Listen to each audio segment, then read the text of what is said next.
പറയാൻ പോകുന്നത് ഉമീർ റബി.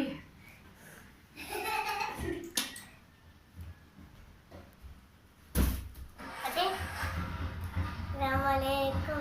പക്കത്തെ ജബലുടുത്തേ ഉമറിന്റെ വരവെടുത്തേ അക്കത്തെ മുഹമ്മദ് ശിരസെടുത്തേ എല്ലാം കൊണ്ടുവരും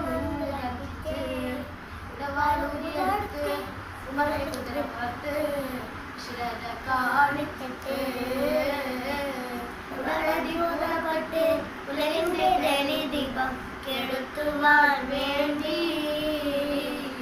പൂജകളടങ്ങിയ പുലകുമ്പലടങ്ങിയ കുഫറുകൾ ബമ്പ് പറഞ്ഞു അതിജിയ ഉമറിന്റെ കൊതി പോലെ നടത്തുവാൻ അവരെല്ലാം വാശിച്ചൊരുന്നു. മുഹമ്മദിനെ വധിച്ചിടനായി മുന്നേറ്റ തലയുമർ പുറപ്പെട്ടു കുതിര പുറപ്പെട്ടു പെണ്ണ് വഴി ചടന്നു അതിശയ ഉമറിന്റെ കൊതി പോലെ നടത്തുക അവരെല്ലാം വാശിക്കിരിഞ്ഞു.